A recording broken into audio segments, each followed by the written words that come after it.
The basic philosophy in life for me is twofold. Number one, you cannot make good deals with bad guys. It is a stupid approach to life to say I have struck the best deal with the worst guys. Number two, hope in and of itself is not a method of doing things. Mm-hmm. You cannot use hope as your methodology of doing things. Yes. If I'm a teacher of the law as I am, yes, I must have a teaching timetable. Mm-hmm.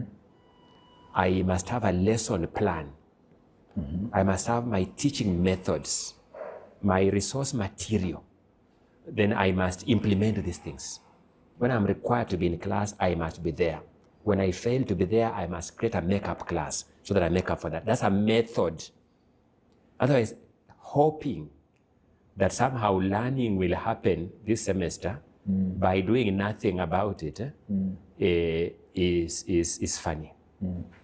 And therefore, what those societies you have pointed out did, they had a method.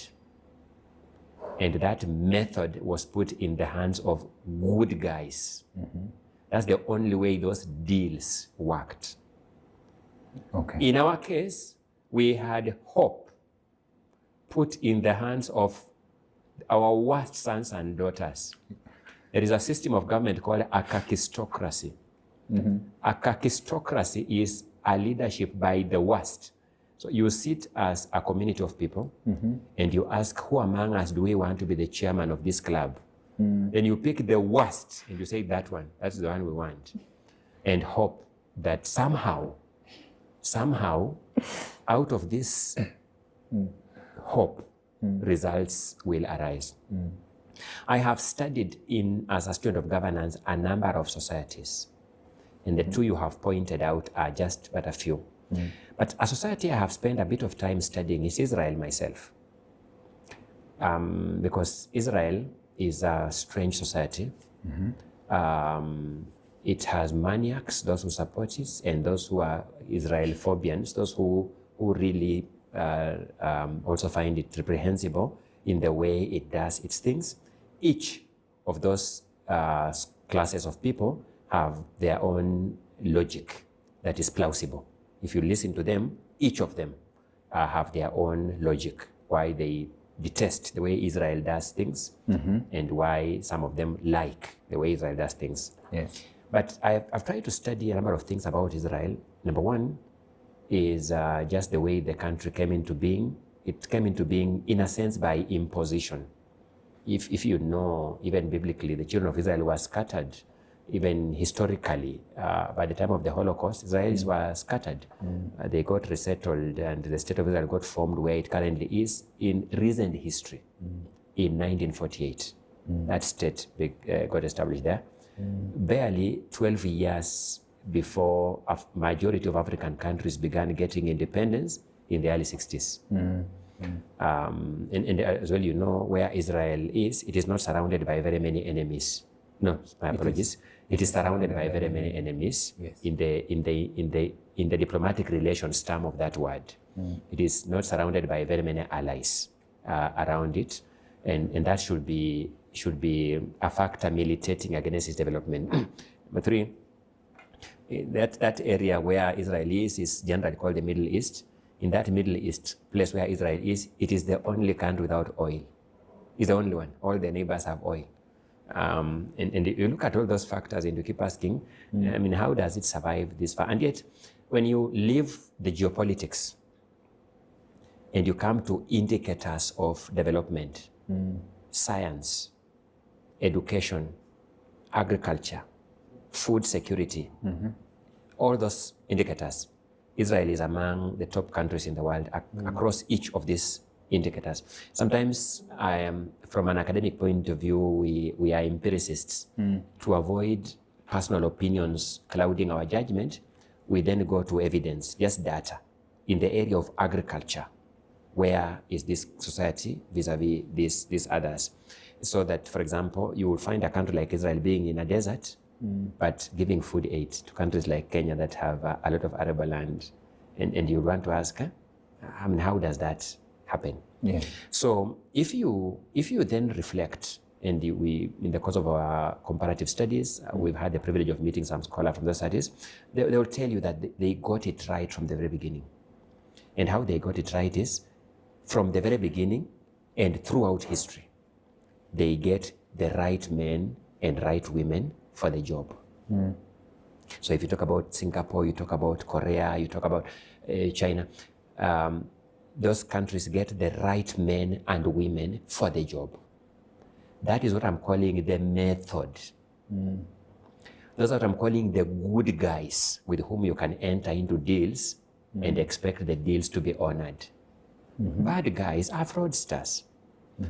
And therefore, if we continue lying to ourselves that one day we shall be like Singapore, it is what Chinua Achebe in his book, The Trouble with Nigeria, has called a false image of ourselves. Sometimes you hear our leaders talk on national days, and either out of self-deception or out of a faulty sense of patriotism, they declare our sense of greatness and our sense of, I know where they're coming from. It is good to have a sense of pride in yourself, your heritage, and your people, and not pronounce death on your society. Also got to be realistic. That greatness they pronounce will not be realized if we keep doing things the way we have always done them. We must get good guys in all the right places. When you do that, good guys tend to be very intolerant to mediocrity. Generally, they tend very intolerant. If you work in a private sector and you have a boss who has a vision for an organization like this, you will not allow your cameraman to be mediocre in the way he gets the captions, in the way he edits the captions, in the way they would get it right. If you are in a program like this, you will want guys who will ensure the lighting is proper, because it can be done. On earth, there is a man or a woman who can get the lighting here right. You will get that one. You can't get the worst who will put you in darkness. That's how much of a sample size you have. Yes, that's the opportunity you have. In societies like America, for example, through their green card system, they look for best talents in the world and give them green cards. What are they doing? That's what I'm telling you. If you are the best scientist here today, chances are Americans will, through scholarships, through green cards, through opportunities, find a way of getting you there. They are looking for the best men and women on earth to do that job.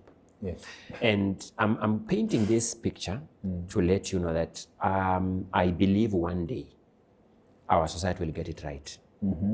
But our society will get it right upon realizing that we have always gotten it wrong. We have pretended to be striking good deals with our worst men and women.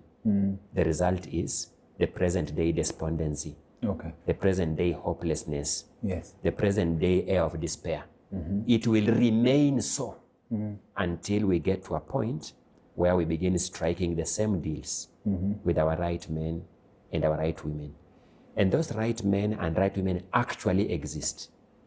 But the way we have polluted our governance space is such that they don't think it's worthwhile going to be ratified in that space. The truth of the matter is this: competent people don't shout about their competence. Meritorious people don't shout about their merit. They just like their work speaking for themselves. Unfortunately, as society, we don't give so much attention to the search of those people. We are more interested in our noisiest thieves and conmen and fraudsters and drug dealers, and we put them in our sensitive dockets and somehow hope that we shall be a great country. That is not the right way to do things. Thank you. Thank you for that submission. That's court language, I believe. That's legal lingo. So 2 words you've used.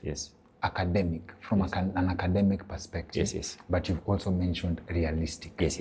And these are two words I picked from another conversation Yes. where someone told an interviewer on a platform run by my friend Butita, Yes. SPM Buzz,